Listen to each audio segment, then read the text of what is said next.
And I'll pass to Sergio for his welcome remarks, and then we have Pedro Malan presenting Bob, and then we'll have, after his presentation, a conversation with you. Okay, Sergio. Thank you, Julia. I've prepared a 45-minute welcome remark. It's a long speech. I hope you will enjoy it. Just very briefly, thank you so much, Bob, for making the time to be here with us today. I say that on behalf of the Cardoso Foundation. By the way, Sergio and CELSO are also members of our board. Pedro Malan was invited but refused it bluntly. So I hope sometime in the future he will join the board. Pedro, the invitation for you is permanent. I'll hand it over to you, Pedro, for your introduction of Bob Zoellick. Go ahead. I will present, thank you, Sergio, for the introduction. And I will present a formal request for the first time, ever in the hope that I will be accepted to have the same status as CELSO, LAFER, and AMARAL, the Fernando Henrique Cardoso Foundation. Well, it's a pleasure to be here with you, Bob. We are very glad that you have accepted our invitation. And what I've been asked to do is to, first of all, to introduce you, to say just very briefly some words about your book. I was resisted temptation to summarize it. Yes, Sergio would not allow me to do that, but it's better to listen from you. And then I hope to engage in a conversation about the book with questions to be asked by CELSO and Sergio and the other Sergio as well. And if you allow me, I would like to make a comment on your recent article on foreign affairs after we discuss your book, because it's a natural extension, I think, of the basic elements of the tradition that you have identified so well in your book. So, first of all, let me say introduce the audience to Mr. Bob Zoellick.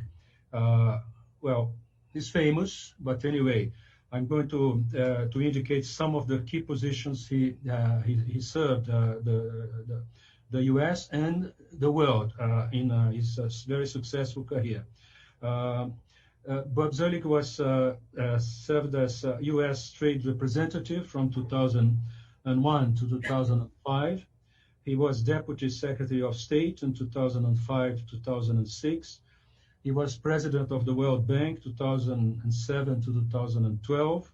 And he served, in addition to that, or earlier than that, he served as Counselor to the Secretary of the Treasury.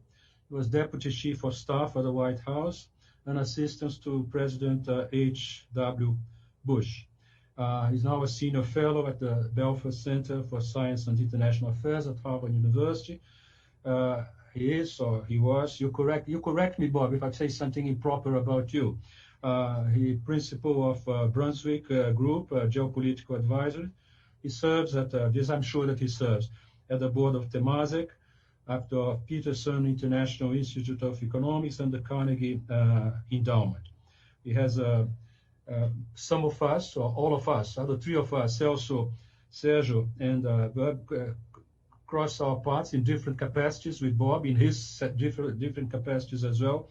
So we have an enormous admiration for his objectivity, for his fairness, for his ability to focus on the issue at stake, even when we have some minor disagreements in the past, which may appear in this conversation.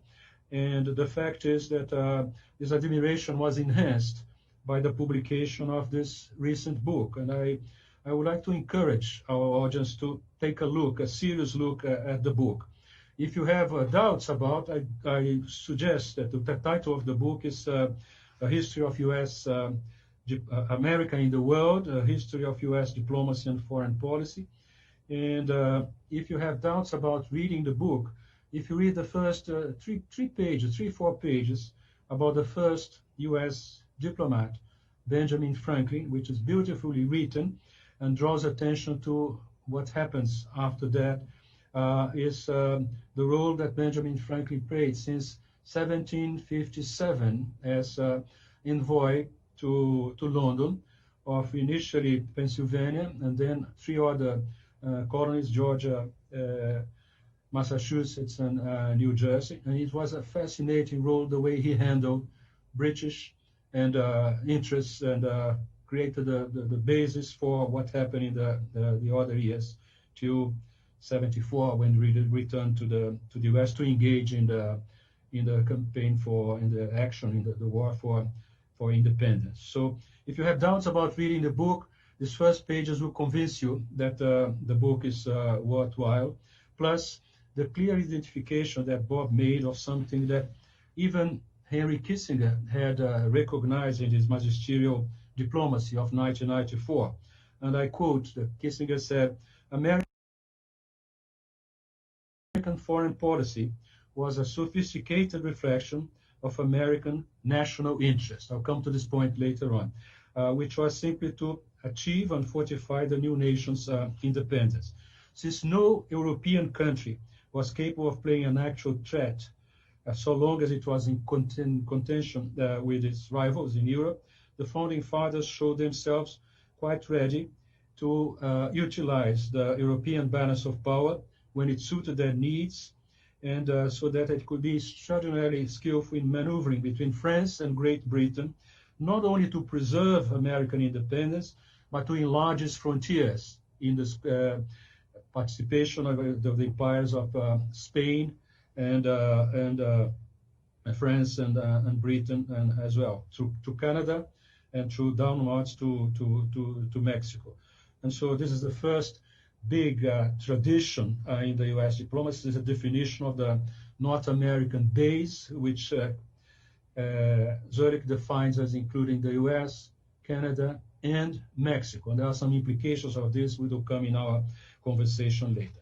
I don't want to go to the other for, let's say, traditions, because I'm sure that CELSO and SERGIO would probe deeper on the trade, the transnationalism, the technology tradition, which has always been there and will likely to remain so, on the question of alliances and the question of the role of public opinion and congressional support, which is so fundamental to since the very beginnings, to any U.S. administration, and the recent more of the American stance in the world at large, especially in this how they achieve different objectives in the domestic and the international arena, which will be subject of our conversation. So I promise not to speak for too long. I have already done so.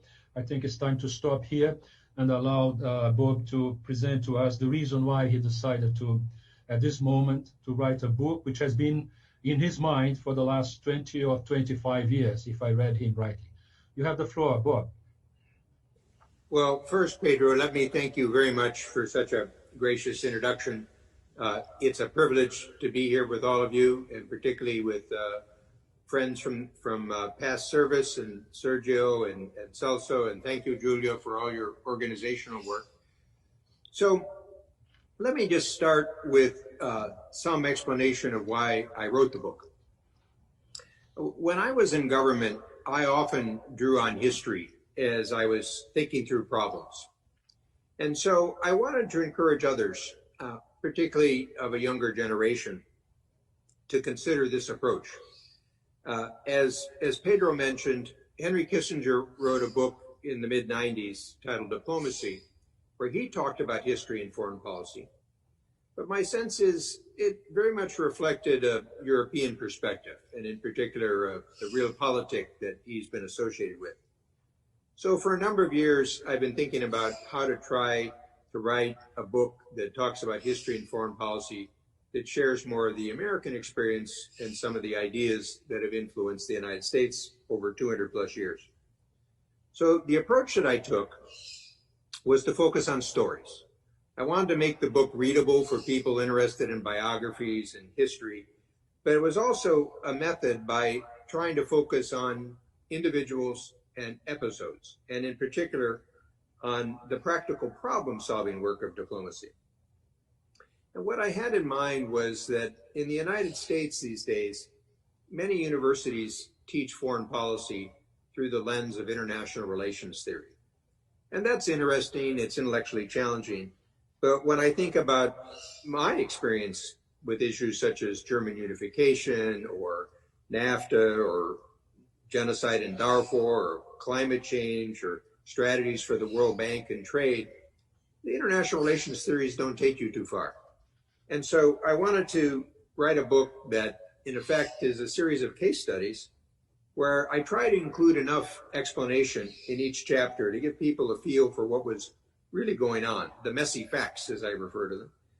I also add my assessments, but I'm trying to encourage people to think about what they would do in similar circumstances. If one writes a book like this, you have to enjoy the fundamental subject matter, and I always enjoyed diplomatic history since I took it in college. But in the United States, it's been somewhat faded as a field, in part because historians have wanted to bring in underappreciated actors and perspectives, which I think has enriched the field. But I also think we lost something. We've lost some of the synthesis that we had in history. And I was struck that Fred Logevall, who's a true historian up at Harvard, who's just written the first volume of a biography on John F. Kennedy, wrote a piece in the New York Times that said to his fellow professors, why have we stopped teaching political history? So in a way, I wanted to see if this book could help nudge people back towards that old notion of diplomatic history. And then I suppose another idea that was in my mind was that in my various executive posts, because I like history, I would often ask my younger colleagues what they knew about history, because I really didn't have a sense of what was taught anymore. And I came away with the impression that insofar as they learned history, it really focused on World War II and the Cold War and the period afterwards.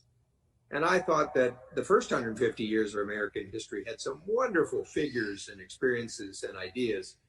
And indeed, some of those may be good to recall as we move into a different age where the United States power doesn't have the same full extent as it might have had during the Cold War period, different set of issues.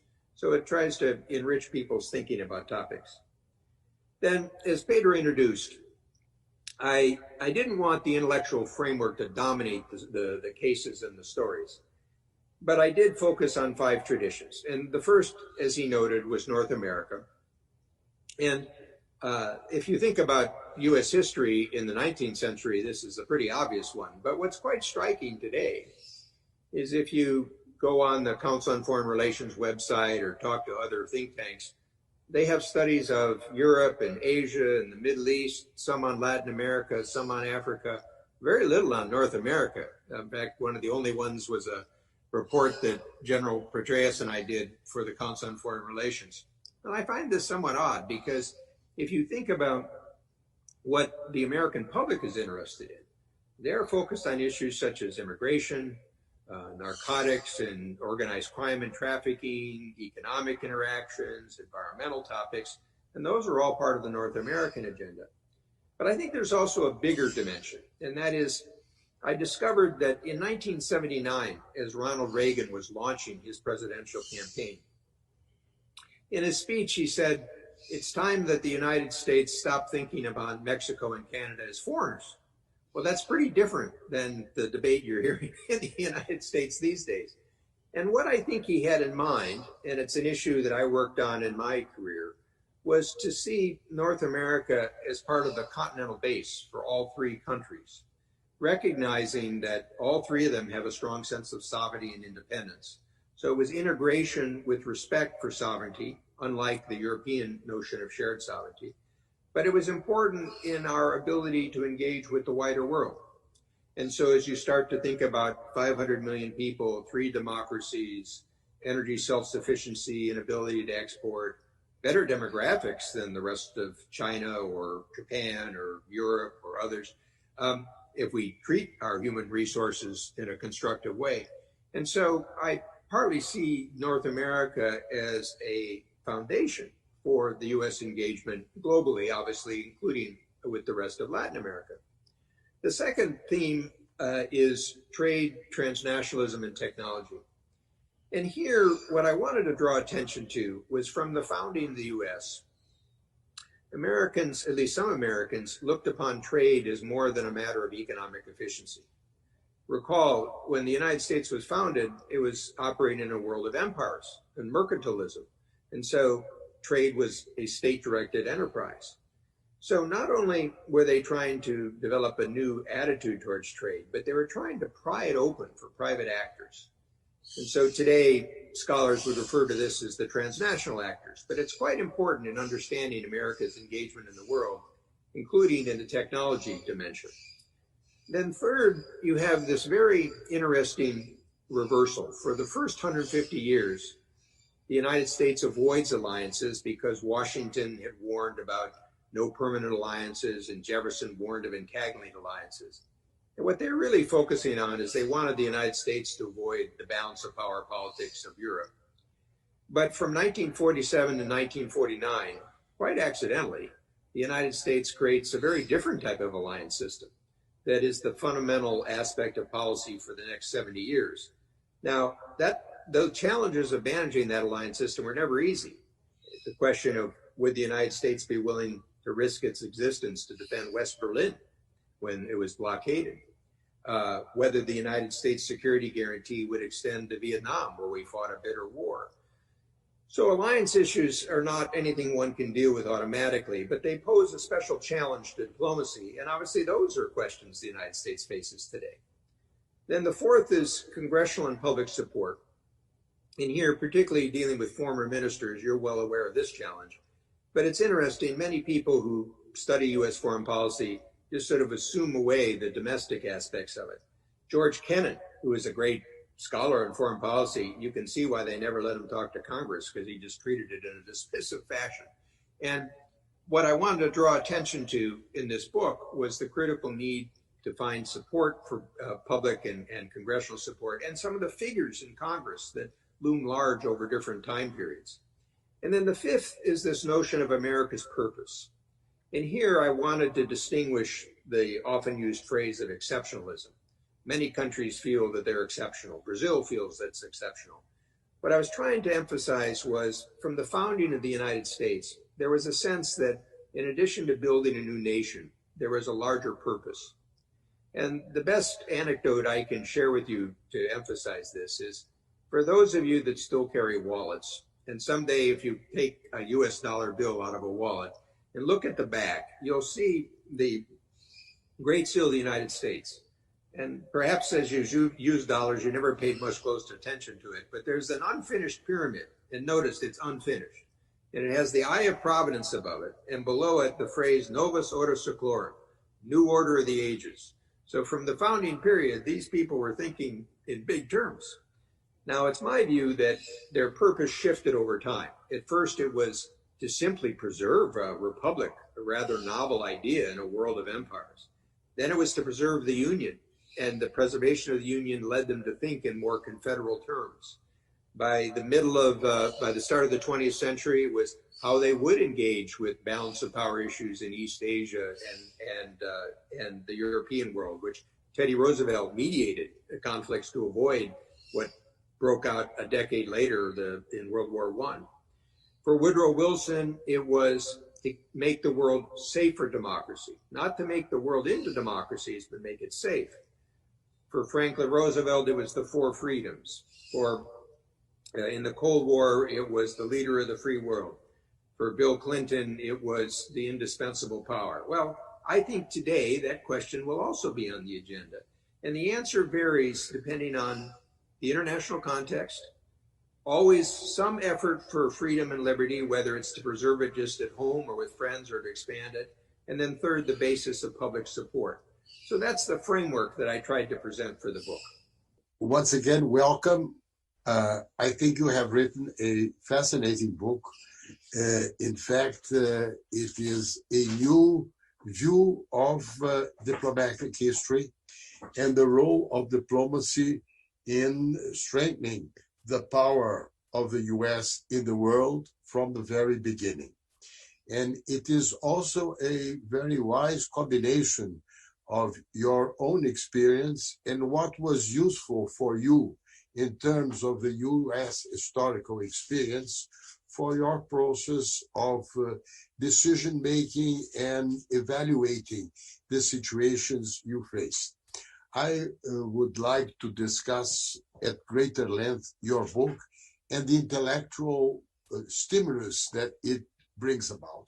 But considering the limitations we have, I will raise first one question, and it is related to a very interesting chapter and an innovative chapter, which is the one related to Vannevar Bush, that you describe as the inventor of the future. And you stress the importance of his conception of a model of governance of the US system of science and innovation.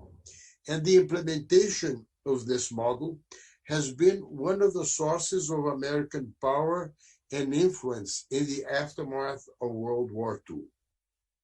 It was able to surpass, as you mentioned, the Soviet statist system, and is part of the background that led to the end of the bipolar era and to greater US preeminence in the world. This is an issue you studied very much in your chapter on German reunification and the end of the Soviet Union is very stimulating. But you have drawn our attention to the fact that one of the very significant dimensions of this was this scientific technological capability created by this model of the endless frontier of science. US-China rivalry today is one of the great issues of the international system and of the world order as we look at it from today. And of course, one of the dimensions of this rivalry is if the Chinese will be successful in setting up its own system of research and innovation that will be capable to surpass the system that has been one of the reasons of US success. So my question is, in your view, how will the US face this challenge? How the US will face this challenge in the next administration, whether it will be a Trump administration that does not seem very open to science, innovation, technology, and to the role that it should play, and a Biden administration if he is successful. That's something I would like to have your views on it. So first, I want to thank CELSO for joining us today. CELSO was one of my all-time favorite colleagues, and it was a pleasure to work with him on so many issues. And even today, his wisdom is a Brazilian and global treasure. So thank you very much, CELSO. And I'm glad you focused on Vannevar Bush to help people explain a little bit about who he was. He was a dean at MIT and a vice president at MIT and a professor. He became president of the Carnegie Institution for Science. But he fundamentally was a pragmatic polymath. He was an inventor, he was an engineer, he liked to build things. He was very brainy, but he kind of could write in a folksy way too for Popular Science magazine. He was quite an unusual individual. And as CELSO mentions, I select him as the godfather of an American diplomacy that leverages perpetual scientific and technological change. And what I particularly had in mind is many books on foreign policy focus on geopolitics. This book also tries to include a lot about economics, but I wanted to also emphasize the importance of science and technology, not only for the past, but because I think it'll be critically important in the future. So in World War II, Vannevar Bush maneuvers himself into a position helping Franklin Roosevelt tap the scientific and technological resources of America's universities with the warfighting capacities. And so it involves everything from efforts to defeat German U-boats to radar technology to proximity fuses, sort of the atomic bomb and medical sort of advances. But as the war is winding down, he is concerned about the future of American science policy. So in a shrewd way, he gets the president to write him a short letter that asks Bush to do a report on the future of American science. And this is what led to what CELSO mentions, this report called Science, the Endless Frontier, which in the scientific community is a well-known document because it's seen as the foundation of American science policy after the war. And there's much debate about how it was implemented, but in essence, there are three components. At Stanford, these are called the triple helix. One is the government's support for basic research. Second, the role of universities. And third, connecting with the private sector. And as Celso mentions, I think these become quite important in the ultimate success in the Cold War. People will recall, at least some of the people on this call will recall, in the 1970s, market economies were struggling, the Soviet economy was struggling, but you see this very big reversal in the 1980s. And in part, it's because of the innovation of technology for the United States and the West. Now, also, as Celso mentions, not only looking to the past, but considering the present, I obviously is setting up the issue about competition with China. And we'll see over time what happens. The Vannevar-Bush principle was recognizing that the nature of the scientific process requires experimentation, creativity, independence, flexibility, kind of learning loops, debates, arguments. It detests bureaucracy and regimentation and being told what to do. So at heart, what Vannevar-Bush was trying to do was recognize that liberty creates particular opportunities for mavericks who can spur progress in liberal societies, but they're not a natural fit for big bureaucratic systems. So how do you sort of create an opportunity for that?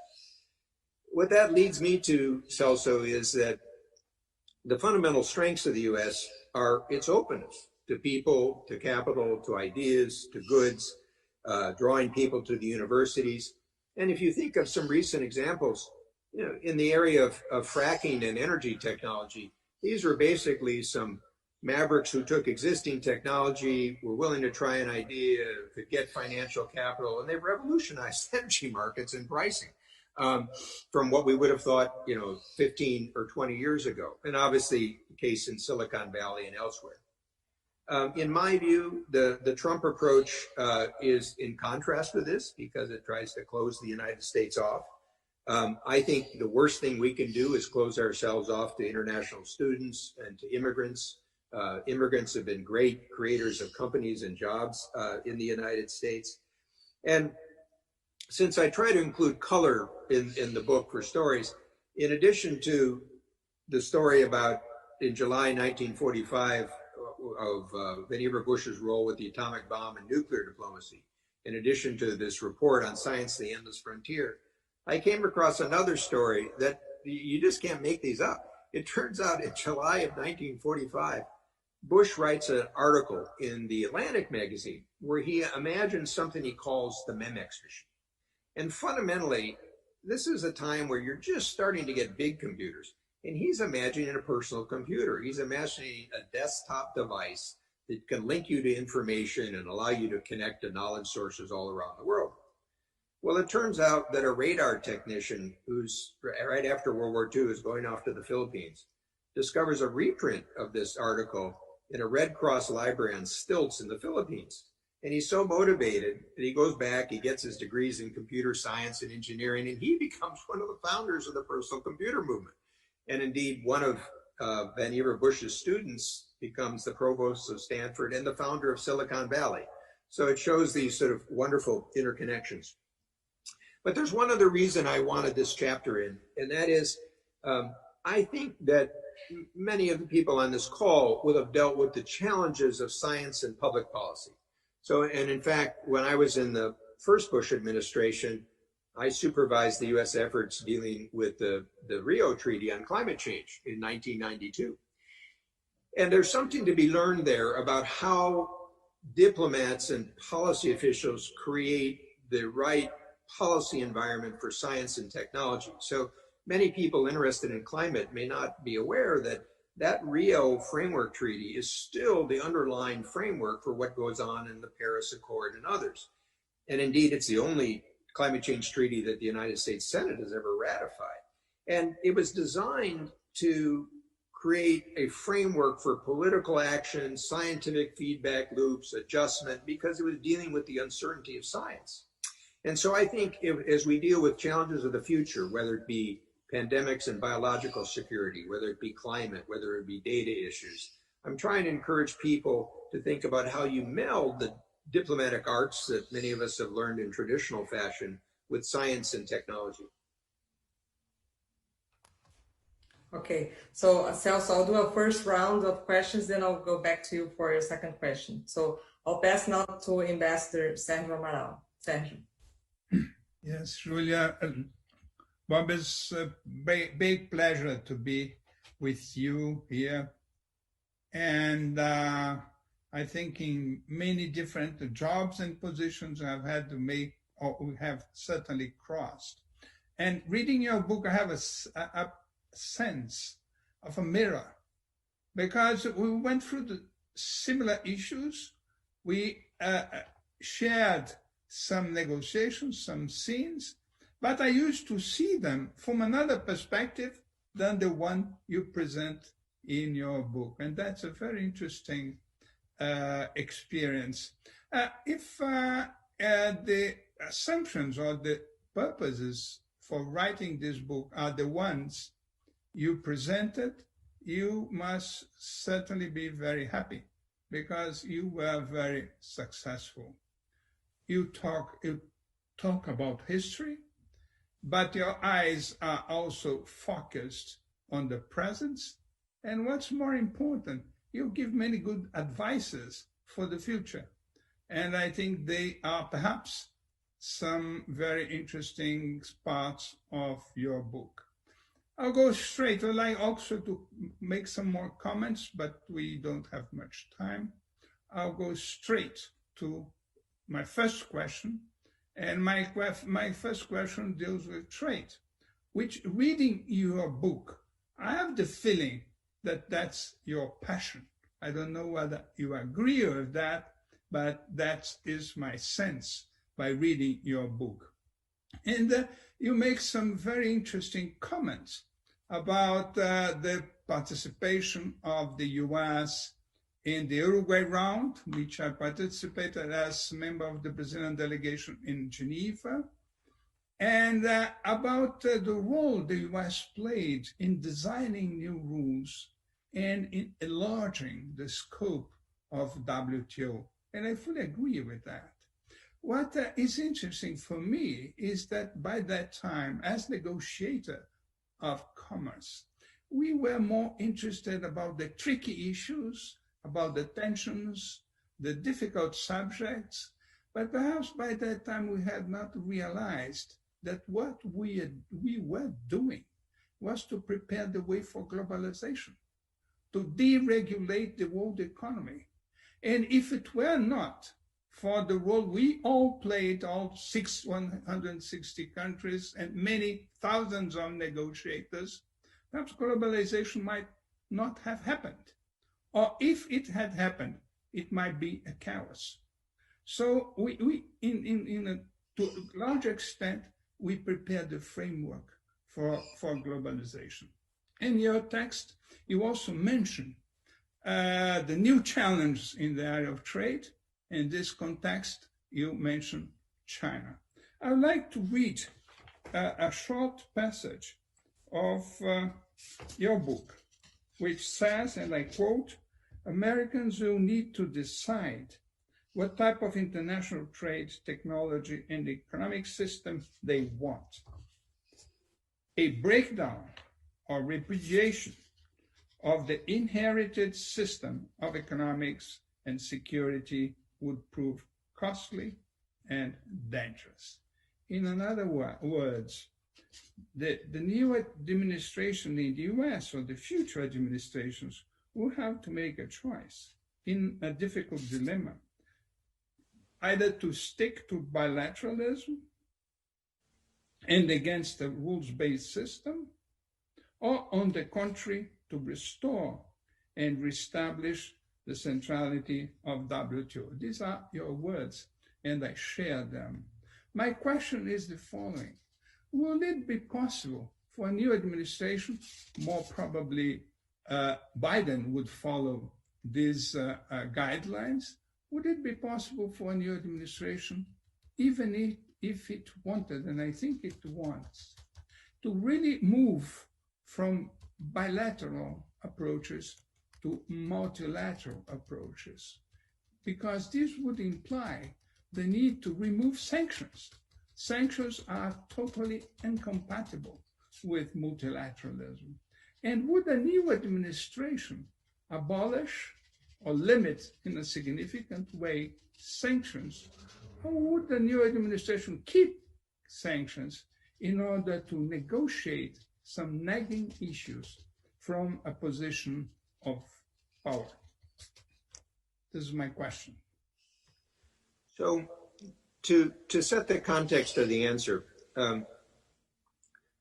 you're right, Sergio. One of the themes I wanted to emphasize in the book was to see the trade foreign policy connection, which is very strong in early American history. But sometimes I think because of the Cold War focus on security studies, it gets lost. And one of the dangers of it getting lost is that, you even alluded to, is that trade technicians are wonderful and their detailed knowledge is important, but sometimes they can lose sight of the bigger picture. So without getting all the details on the Doha round, I think sometimes the trade negotiators kind of got mired into details without having a sense of the importance of what they were trying to produce on a larger scale. Second observation, the US, like Brazil, is a continental economy. And one of the dangers of continental economies is they can fool themselves into thinking that they can operate without the rest of the world. And so there are protectionist tendencies that can develop in continental economies because they've got a big marketplace. But I think that's a mistake for the US as well as Brazil, for economic reasons as well as for foreign policy reasons. On your point about bilateralism and multilateralism, I have a slightly different view in that I think the challenge is, can you combine bilateralism, regionalism, and global multilateralism? So for example, in my chapter on Cordell Hull in the 1930s, I explain after the terrible Smoot-Hawley protectionist bill, he negotiated 31 agreements with 28 countries, including Brazil, that not only lowered tariffs, but more importantly, started to establish the principles of most favored nation treatment, putting barriers into tariffs, sort of national treatment, and those became the fundamental principles of the GATT round. So I think the differentiation that I will draw is that if you take a bilateral agreement and make it a managed trade agreement, as Trump has tried to do with China, then I think that's a very big mistake. If you try to use bilateral agreements or regional agreements to extend the rule system and build rules of different types, whether for service sector or for dealing with anti-corruption or transparency or intellectual property, as long as you keep your eye on the idea that you want to expand that rules-based system, you could see how that could build. So a good example was the Trans-Pacific Partnership, where the United States negotiated with 11 other economies. People often don't note that we already had free trade agreements with 6 of those. And if we hadn't, I don't think you would have created the framework, but people were used to the context, and you added other economies, in particular Japan. Now, sadly, the United States pulls out of the agreement, which I think was incredibly dumb, but nevertheless, I would even, if I ever had an opportunity, this relates directly to Brazil. You may recall we tried to negotiate a free trade area of the Americas, and CELSO knows this very well. That was always going to be very challenging, not only because of national positions, but Argentina, Venezuela, others. This was going to be difficult. But I kept trying to move ahead with bilateral accords. So in addition to NAFTA, we had the Central Americans, we had Panama, we had Peru, we had Colombia, we had Chile.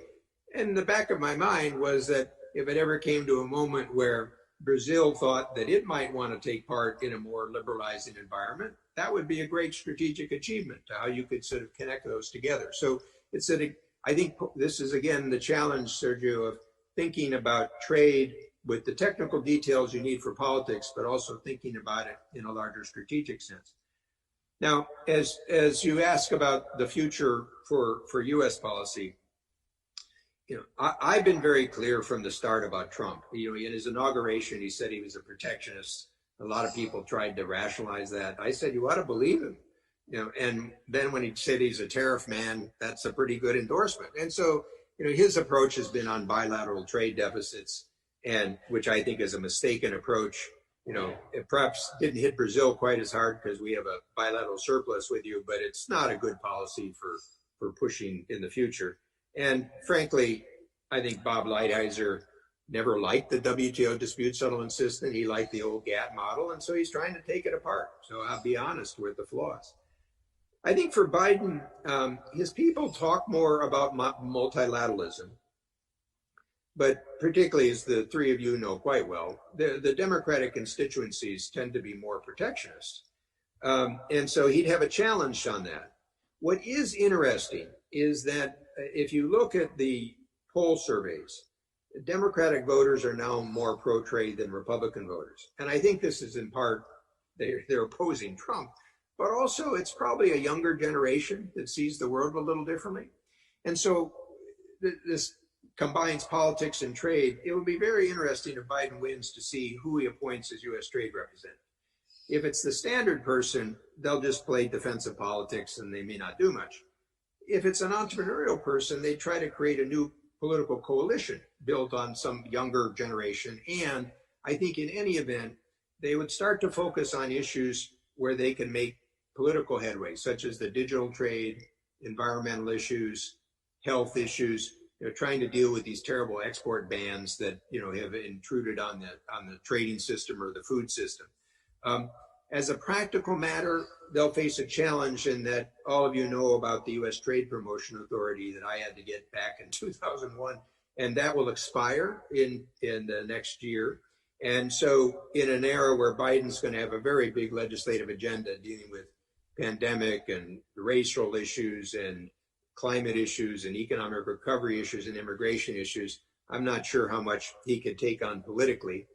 But again, I think, this is where, as experienced policy people, one needs to know you need to combine policy and politics. So, for example, I think it would be good for the United States to try to get back into the WTO appellate process. But, are there a few adjustments you could make to make that politically more acceptable to people? So I, for example, have suggested that, Brazil has used safeguards now and then. Maybe safeguard, a little bit more freedom to use safeguards as opposed to the anti-dumping countervailing duty laws, which get manipulated. Because safeguards are transparent, they're supposed to only last a certain period of time. And then over time, I think, the WTO needs to start by getting some points on the board, some successes in some of these areas. Also, by the way, linking it to the development institutions, because there's a lot that can be done in terms of the trade and development agenda, infrastructure for changing supply chains. But then over time, one's going to have to deal with some of the more fundamental issues, such as whether groups of countries that are willing to liberalize beyond the basic MFN agenda, plurilateral agreements, will be able to go forward. Or frankly, some of the challenges that China raises about state-owned enterprises and state capitalism. These are not easy issues, as all of us know, the state aid issues in Europe, but I think they're going to have to be addressed in some way. And also the environmental topics. You're going to see more attention to focus on things like carbon taxes. How are those done in a way that's fair? So I don't want to raise expectations if Biden wins. I think it'll be important to watch who he appoints.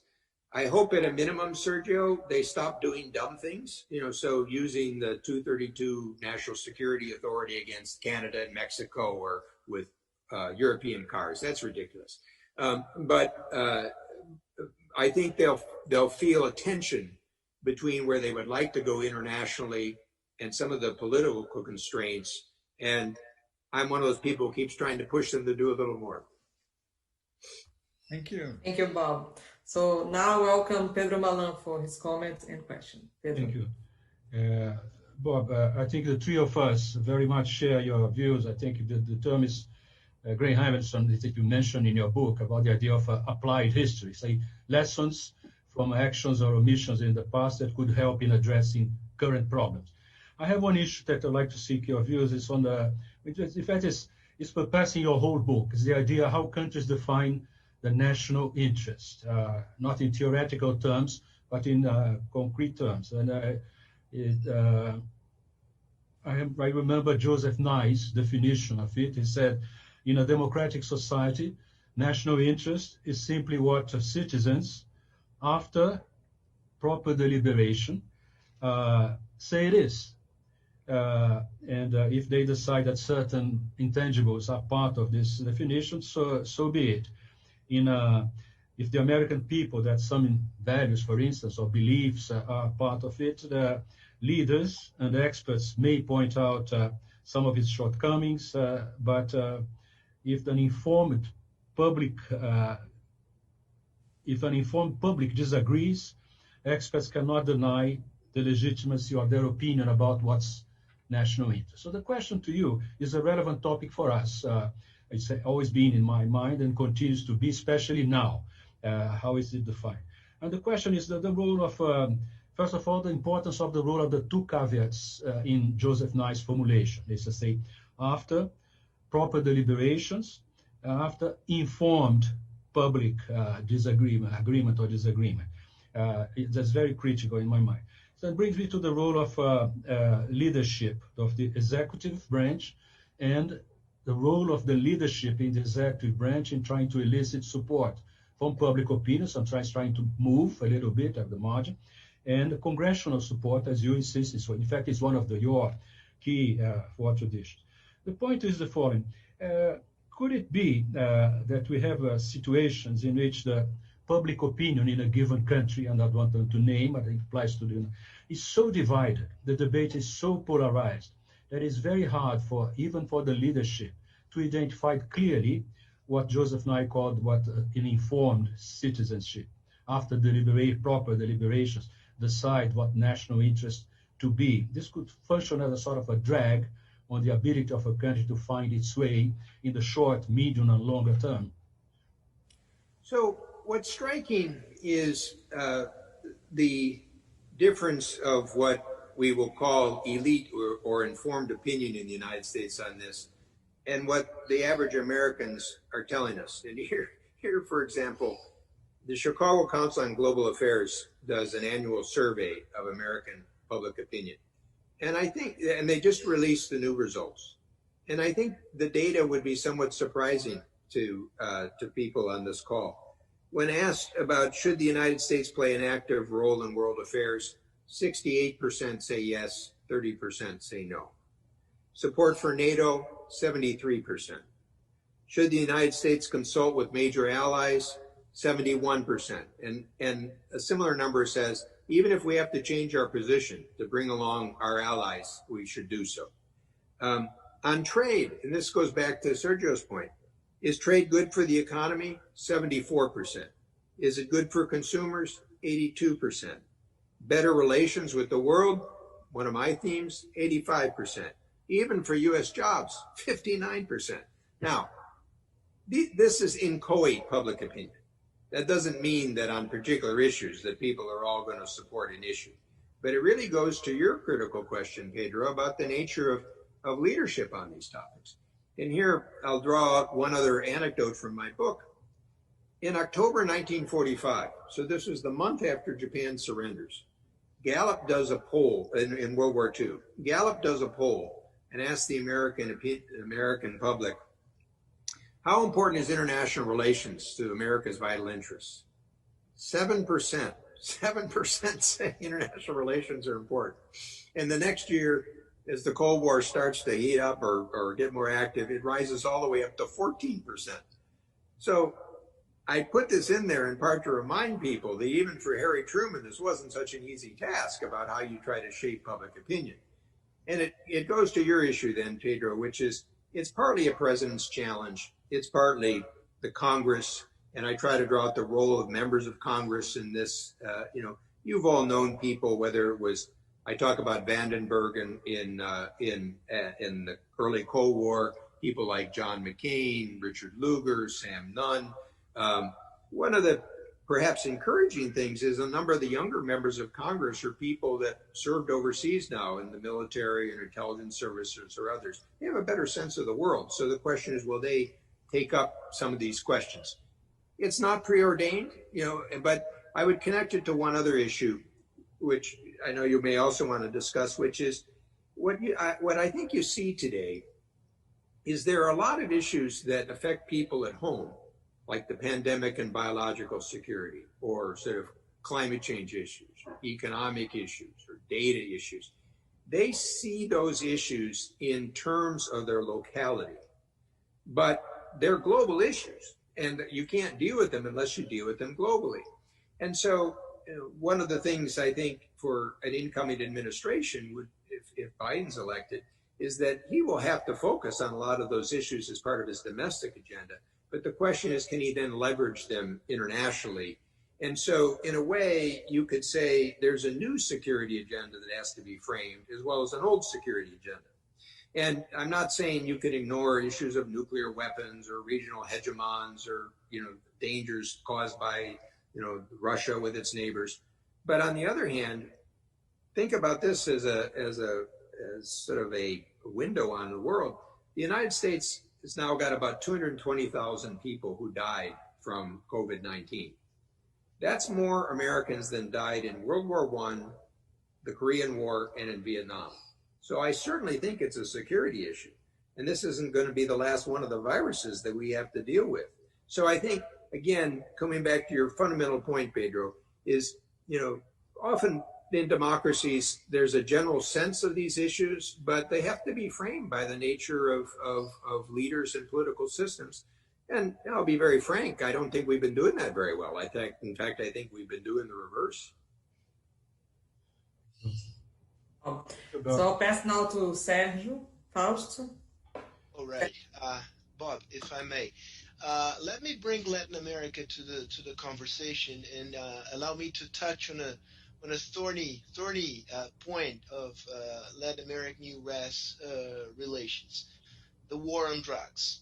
It's been an important component of American foreign policy towards the region since the 70s, at least, right? I would like to hear your opinion, your assessment about the outcome of this long-standing policy, whether time has come to change, whether there is a chance that this policy will change in the near future.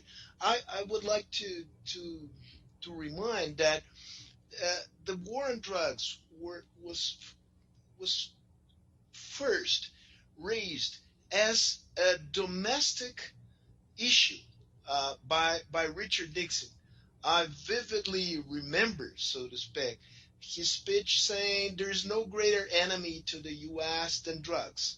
And it was sort of a way for him, a catchword for him to mobilize the conservative base, and that led him to victory in the election of 1968. It was an important domestic issue that, given the U.S.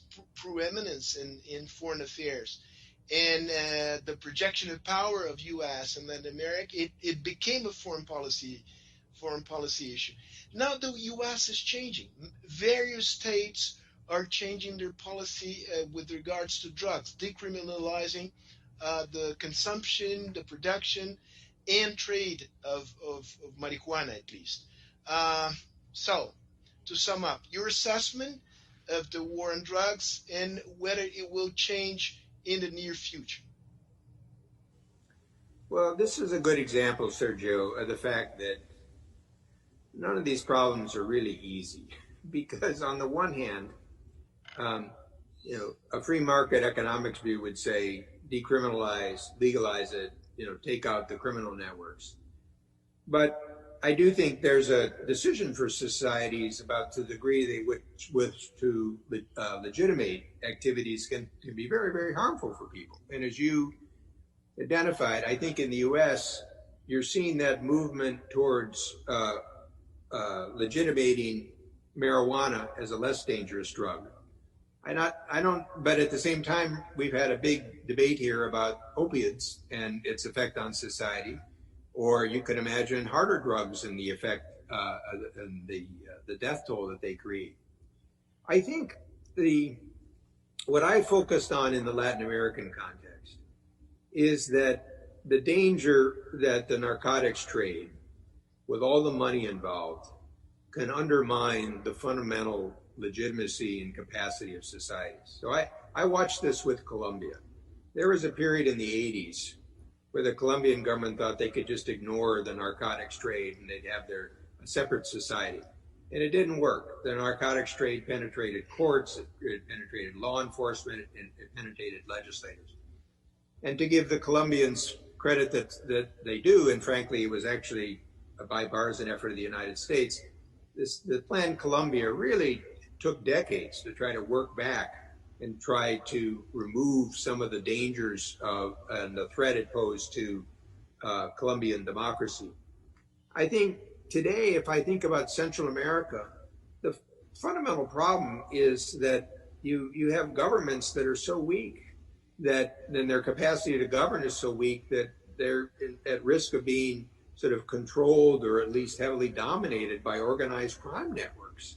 And I think this is a larger issue about how societies have to deal with have the state capacity.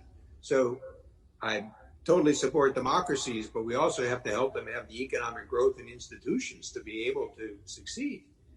This is going to be very much, I mean, it's on Brazil's border today when you ask yourself about Venezuela. I mean, that Venezuela was a wonderful, wealthy country, and a rich culture, and it's just been reduced to criminal networks, and the dangers of that over time are enormous.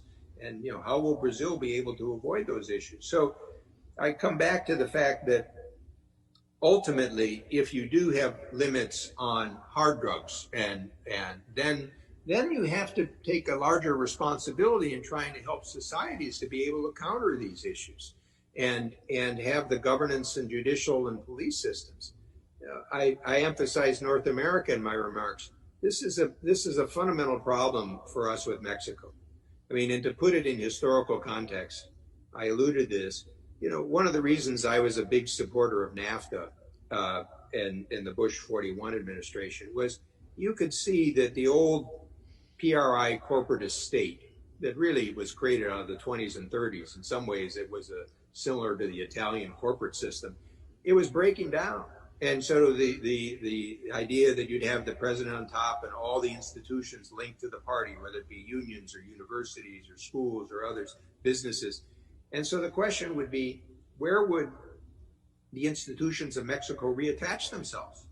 Well, I think what NAFTA helped do is on the economic side, it drew them to North America. And so the Bank of Mexico, the Finance Ministry, a number of the economic institutions of Mexico are now world-class institutions, although I think President López Obrador may be undermining that. But in the area of law enforcement and the judicial system, it didn't yet come to pass. And so that erodes the fundamental trust and legitimacy in Mexican society. And I'll give you, again, we're bringing it in a very practical sense. When President Calderon was in Mexico, he tried to build a trusted federalist police, and he got about 50 or 60,000 people in it. General Petraeus at that time, who had moved to Central Intelligence Agency, as Calderon was leaving office, Petraeus said, "Look, you've done a fantastic job on this." He said, "But frankly, based on counterinsurgency theory, you're probably not going to need 60,000. You're going to need 300,000." And of course, López Obrador has actually taken apart that system. And so this goes to this broader question that I've raised about the nature of security in our city. And of course, this is going to be an issue throughout Latin America, because one of my worries coming out of this pandemic is that the economic costs of this could cost us a generation. After the work that many of you did on macroeconomic stability and starting to build the institutions and starting to have sort of growth patterns, this could be seriously undermined. So it's a good example of trying to see your foreign policy interests in a broader context, of which narcotics and drugs are part of it, but I think one needs to see it in the wider lens. Wouldn't it be better to deal with that question as a public health issue than a criminal issue, as the U.S. is now forced to deal with the opioids epidemic that does a lot of harm? And I think that's a reasonable idea. I think, Sergio, looking at this on the supply side and not the demand side is too narrow and is a mistaken view. Thank you. Okay, so Celso, do you have another question before I open? Your audio is closed. Okay. I have many other questions, but I won't raise too many. Obviously, I had a question regarding the trade policies and the legacy of Cordell Hull, which is related to what Sergio has said. And of course, it's related also to the issues that Bob raised about the importance of trade in the broader scenario, and that trade negotiators tend to enjoy the technical dimensions of discussing all the technicalities that are involved. But one of the most interesting dimensions of my relationship with Bob was that we were always capable of discussing the technical dimensions, but also thinking of the broader themes that were involved in the trade pillar, such as those that led us to a final discussion on the Doha mandate for trade negotiations, which dealt with the technical dimensions, but had a look at the future. And I think also the issue of science in diplomacy and the themes of the environment that you also raise are a very indispensable ingredient.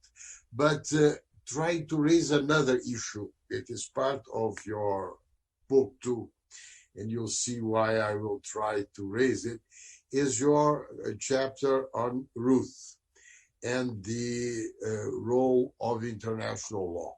No?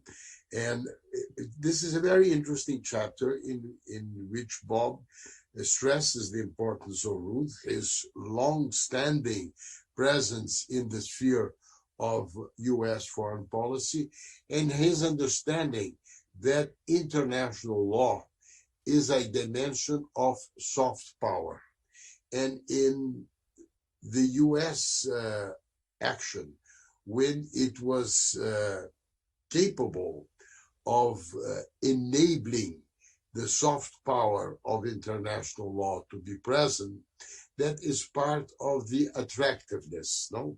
The novus ordo seclorum of the US $1 bill that you raised. Do you think that a Biden administration would be more sensitive to the soft power dimensions of international law? Obviously, this is not the strong aspect of the present administration, to put it mildly. So I hope so, but one of the reasons I wrote this chapter, and for those that don't know Elihu Root, he was a great friend of Brazil. He took a long visit to Latin America in 1906, and he had a very good relationship with his Brazilian counterpart. But he was one of the fathers at the turn of the 20th century of the international law movement. And what I wanted to do in this chapter is remind people that sometimes in later years, people focus so much on the use of power or military power. They thought international lawyers are either utopians or technocrats. And I've tried to recall here that the people who led the international law movement in the United States were building off a tradition that really started with the Declaration of Independence, because the Declaration of Independence refers to nature's laws, and it's basically an indictment of King George III. In our early era, we had a treaty with Britain in 1795 or 6 that is has the first arbitration panel. In 1817, we have the Rush-Badgett Agreement with Britain that starts to demilitarize the Great Lakes, which is a huge advantage for both the United States and Canada going forward. And in early periods that moved towards, after our Civil War, we had a major arbitration with Britain over the Confederate raiders that had sunk the U.S. merchant fleet. And it was the first arbitration that actually brought in foreign arbitrators. So there's a tradition of this. And what they were trying to do, and this goes back to the context we discussed, they were trying to avoid alliances. They were trying to avoid balance of power politics. But they were also trying, and later they were sort of trying to offer a counter to the League of Nations and collective security. But they were still trying to engage internationally. And so the question is, to what extent does international law and power regimes, do they sort of operate and coexist? And what I try to draw people's attention to here, and our conversation has been rich with this, is that if you think about rules for trade and commerce, rules for science and technology, norms of behavior of all sorts, telecommunication systems, postal systems, it's impossible to imagine the world operating today without some rules-based system. So I'm trying to say to my fellow Americans, when you hear rules-based system, think about the international law regime. Now, I closed that chapter with a debate that I found in 2006, which was the centennial of the launch of our International Law Society in the U.S., where 3 scholars are debating the role of international law. And one takes the view that international law only really works among democracies.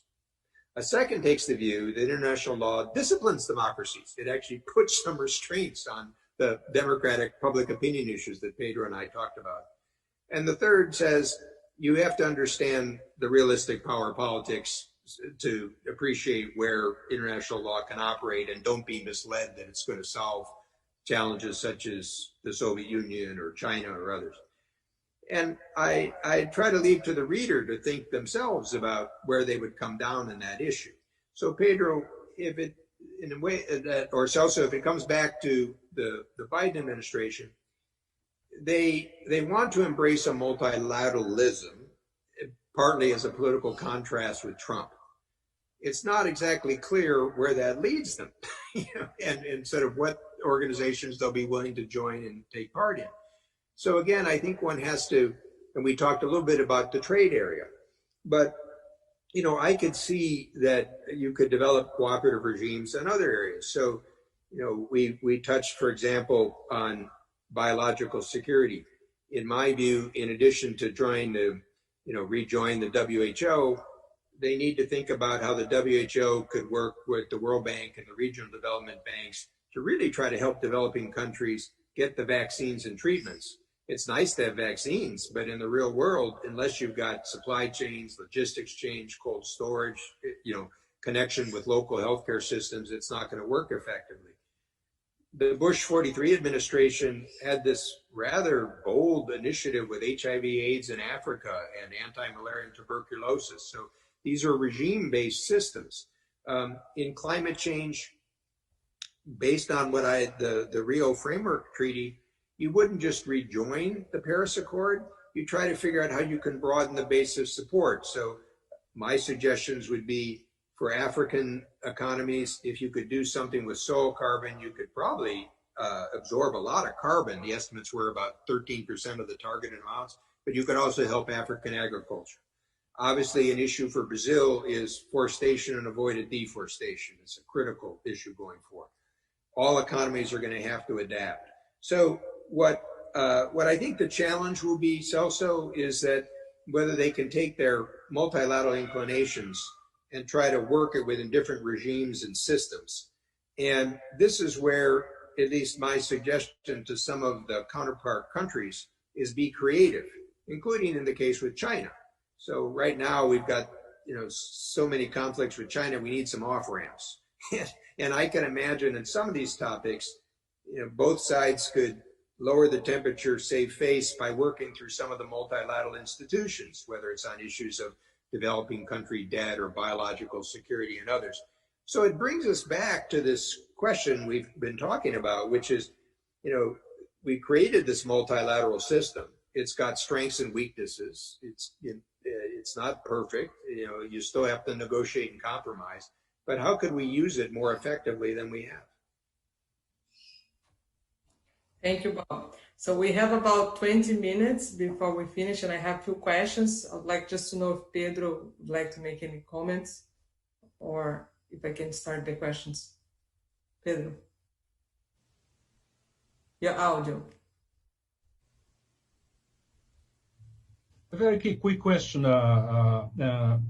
Bob, related to your article on foreign affairs, and we're looking forward for the article that you promised in the Financial Times next week.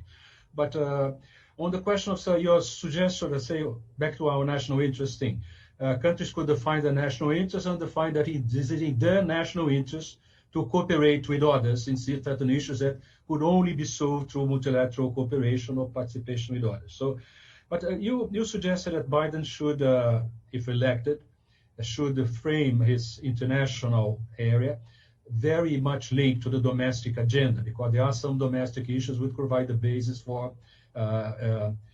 showing the U.S. protagonism in the wider context. I have one specific question about that. You mentioned in your book that after Lyndon Johnson, there's no other president in Brazil had the same experience in the Congress and working with Congress as Joe Biden. So you say that this could be an asset, an important asset. He knows have been there for decades now. But Niall Ferguson, in a recent article interviewing in El País, say that a Biden administration, if elected, will be a just one-term administration because the Democrats never understood the reasons why Trump was elected. It's typical Niall. But anyway, the point is that I remember very well, and I'm sure you remember, that some decade ago, the Senate leader of the Republican Party in the U.S. Senate said that the Republicans have one priority, which was deny Obama a second term. All the rest was secondary to this. They said that at the beginning of the Obama administration. So since we have such a division, we don't know what will be the outcome of the Senate elections, this polarization and division could endanger the possibility of the U.S. defining not only the international agenda, but also even the proper domestic agenda, because it has to carry not only public opinion, but the 2 houses of Congress as well. But I'm assuming, not assuming, taking for granted that the Democrats would have a majority in both the House and the Senate, and the President will be able to move things ahead, even in this very clearly divided Congress and public opinion. So, but I think I think we should not take more time for the people who want to ask questions. Bob, I think I know what you're going to be your answer to the question, but if you could be very brief in the reply. I'll be brief, Pedro. Well, Brazilians know well the challenge of executives working with the Congress, and all 3 of you have had that experience, although your party system is different than ours. But I think the starting point, if Biden's elected, harkens back to some advice my former boss, James Baker, gave to Ronald Reagan in 1981. He said, Mr. President, you have 3 priorities: economic recovery, and economic recovery. Now, I think in this environment, it's a combination of pandemic and economic recovery. So, even if we have vaccines, there's a lot of questions about effectiveness, how long they'll last. We're learning every day about the proper treatments. And frankly, I think many of our governments have eroded public trust. And so that's going to need to be sort of regained in the process. So I think this is where I would recommend that Biden sort of put his first effort, because to use colloquial language, he needs to get some points on the board. He needs to get some success. And going back to political history, recall Presidents Carter, Clinton, and Obama, 3 Democrats, all with Democratic Congresses, all came in with very high expectations and all got clobbered after 2 years. Yeah. In 2 cases, they lost control of the Congress. You have to produce things, so we can talk nice theories, but you have to get things done. As for the Republicans, as the opposition, this will obviously this depends on, if Trump loses, how the Republican Party sort of reformulates itself. And it's too early to predict. And, sometimes parties just try to reorganize by acting in opposition. In some cases, they'll look to see if they can do things that are politically popular. As you know, as a student of economics, the United States has hesitated to pass another fiscal package. I would suspect that Biden would try to do that. And could he get some Republican support on some of those issues? I would hope so. But that's an open political question. Without getting into the technical details, I think one key issue, as you know, in our Senate, our cloture provisions have often required 60 votes as opposed to 51 votes to get something done, except for budget reconciliation legislation. And that might change. This is where democracies have to evolve. I think Biden, as a creature of the Senate, will try to start to work with the opposition. But if they don't cooperate with him, I would not be surprised if he doesn't move and change on some of those issues. But then just to connect it to the international agenda, what I want to emphasize, particularly for this international audience, is I'm not saying the United States should be preoccupied only at home. I'm saying that you should take those issues that are domestic issues and connect them to your international agenda, and in doing so, rebuild your international partnerships and frame the two bigger challenges that, frankly, Brazil will also face, which is the future of our free societies and how to deal with a rising China. I agree. Okay, so it's perfect, your last comment, because the two questions I have here, it's about US and China. There's similar questions. One is from Arminio Fraga. His question is, how should Brazil deal with the disputes between the two most important partners? And another question from Matthias Spector is that Brazil is dependent on China for much of its economic growth. The US will push Brazil to move away from China. If you were advising the Brazilian president, what would you recommend he should do? Well, let me start with a little bit of the US context with China. I think the relationship is in free fall. I don't think we know where the bottom is, and I think that's very dangerous. So I think the starting point is to start to look for some off-ramps.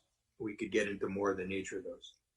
At the same time, whether it's Brazil or the United States, I think one does need to recognize that Xi Jinping has shifted some of the focus in China.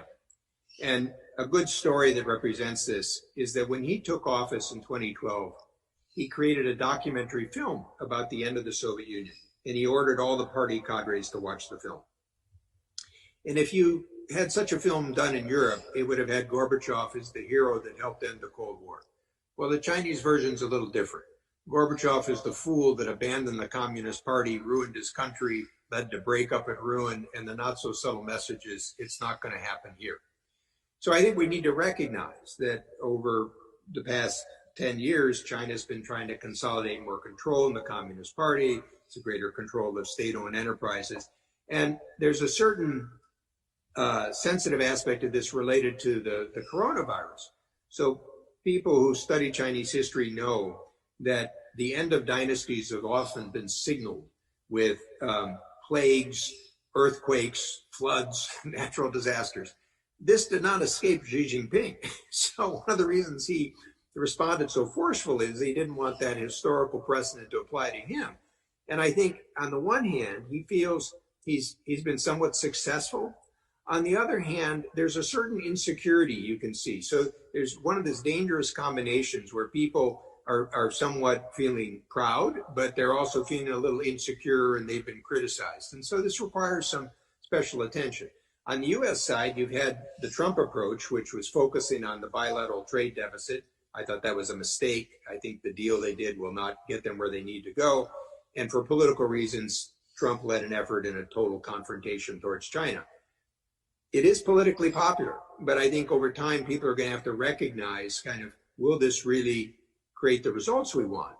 And again, I'm in the minority on this, but my own view is that there's been a new conventional wisdom in the US that says cooperation with China failed. And frankly, if you look at it in economic or security or even ecological terms, that's just false. There's been a lot that's been accomplished together. It doesn't mean that the efforts for diplomacy end. It means you have to sort of operate in a different way. And what I would say for the US actually applies to Brazil.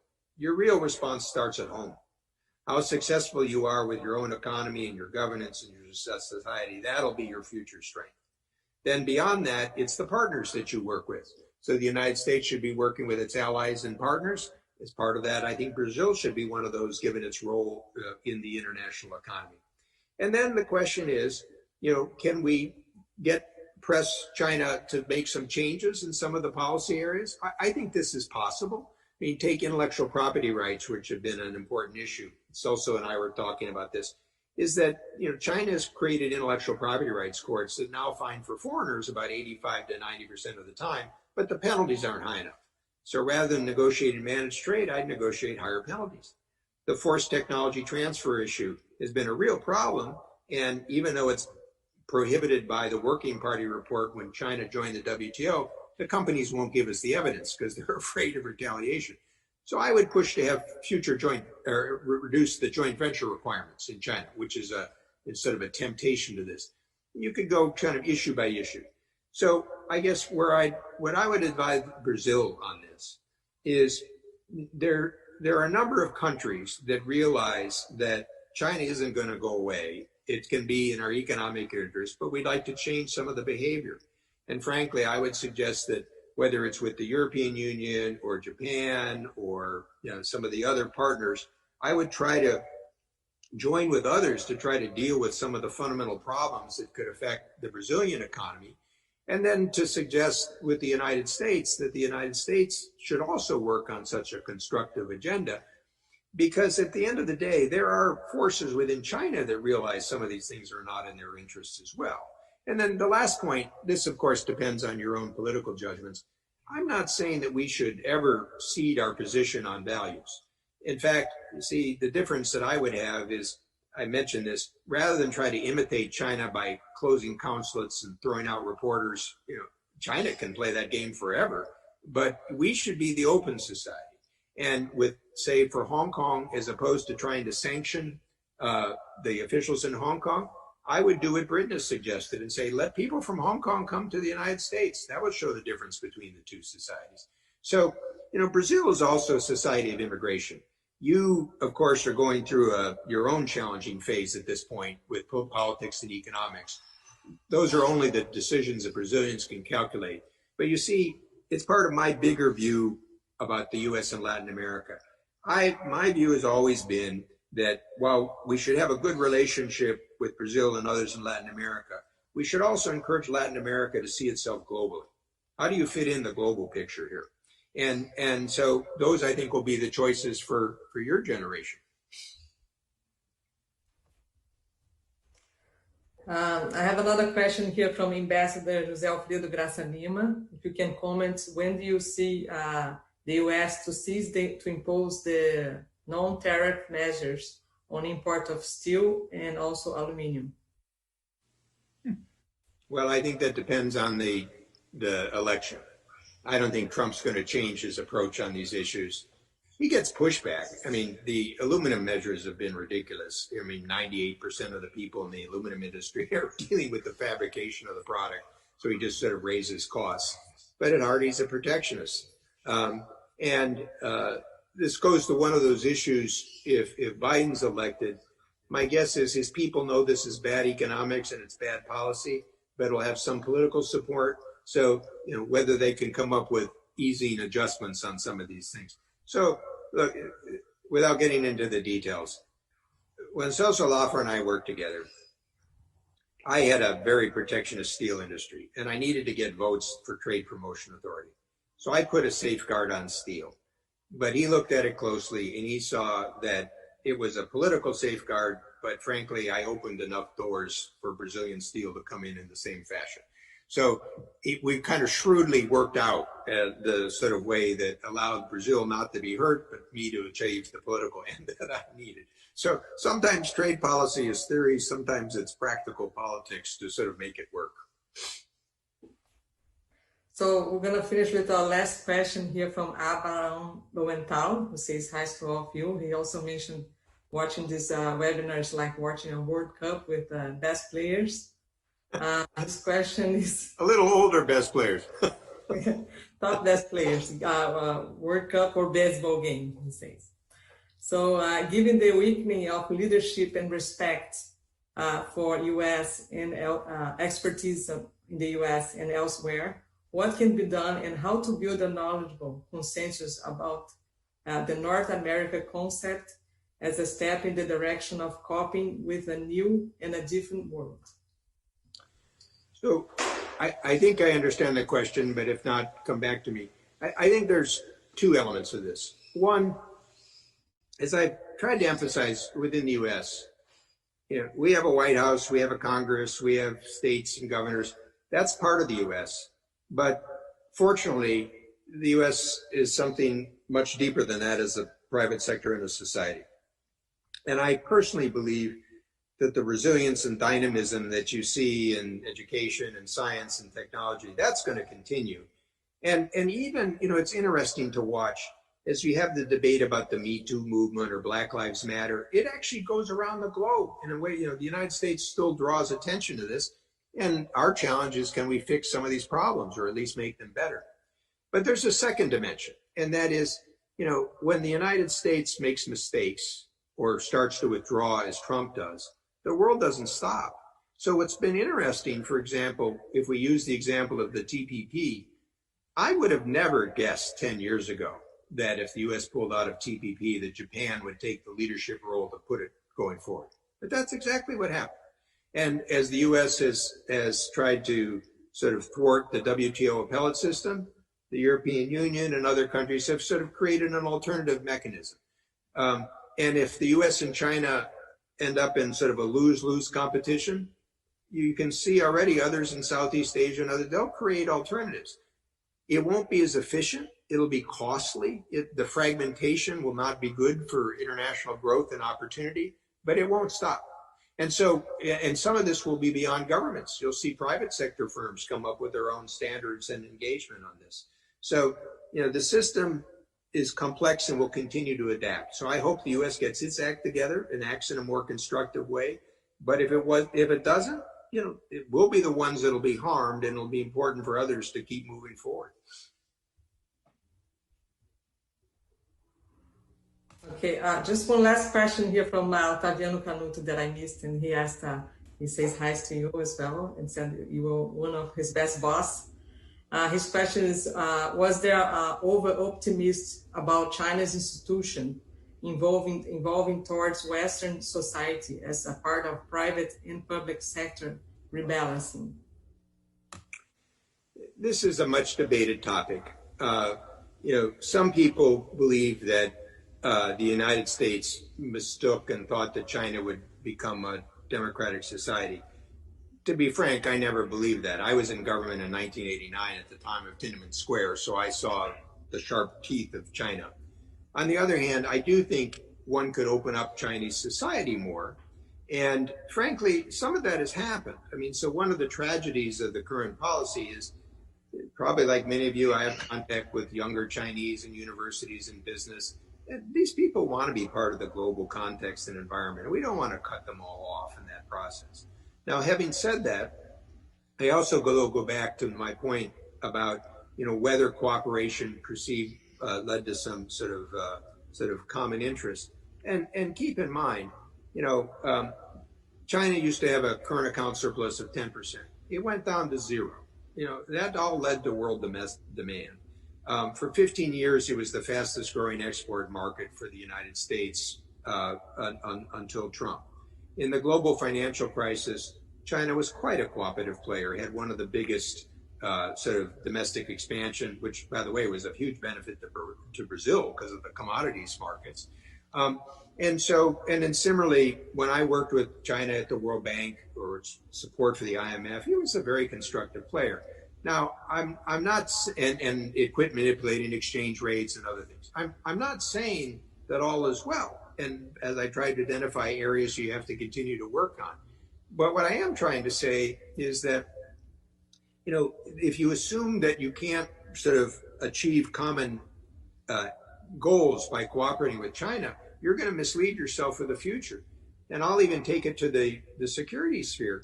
you know, in the 70s and early 80s, China was one of the worst proliferators of weapons, of nuclear weapons and missiles. And it basically joined the international regimes. And in my time, was willing to cooperate on Iran, North Korea. When I was dealing with genocide in Darfur, I got good help from the Chinese. So I'm not, in American parlance, I'm not trying to be a panda hugger and saying all is well. I understand the problems of Xi Jinping. And I think, as I mentioned, with human rights issues in many parts or Hong Kong, you know, I think one should have a response that recognizes the reality. On the other hand, you know, I guess I go back to the basic question. How are we going to deal with the challenges in the world, from pandemics to climate, to the economy, to security, unless you figure out some way to work with China? So on the military side, you need to have deterrence with your allies. You need to prod Chinese behavior. You need to stand up for human rights. But for goodness sakes, let's not give up on trying to find some common ground and common interests. But I'm a minority view. I don't want people to be misled. But I keep making my view known. Thank you so much, Bob. The time has finished. We've been here 1 hour and a half. I'd like to thank you so much for your time and being here with us. CELSO LAFER, great, is holding the book, America in the World. It's highly recommended. It's people can get from the Amazon or other online websites. I'd like to thank so much the audience. We had about almost 400 people online here between Zoom and YouTube. And then I'd like to thank so much for Ambassador Sergio AMARAL, CELSO LAFER, and Pedro MALAN to join with us this debate. And I'll pass to Sergio Fausto for his... Well, thank you for giving me an opportunity to see my good friends again. I appreciate it. I mean, it was a wonderful, wonderful, thoughtful conversation. I think we covered a lot of ground. Our gratitude for you, Bob. It was really a pleasure. I'm impressed by the way you resort to history to shed light on contemporary issues. And in addition to all of that, I love the painting behind you. So it was an aesthetic pleasure also to participate in this conversation. So that painting is by a man named Wolf Kahn, and my wife, of course, selected the painting. But I use that in part because I figured it may give a little bit more color if people feel the conversation is fading on. It's really beautiful. Yeah, congrats to your wife. So thanks to all of you, and I look forward to another occasion, maybe in person even at some point. Bye-bye, Bob. It was a pleasure. We're going to get over this virus. It's sooner or later. So we expect you next year. All right, I look forward to it. Okay. Thank you again. All right, great. Bye. Thank you. Bye-bye.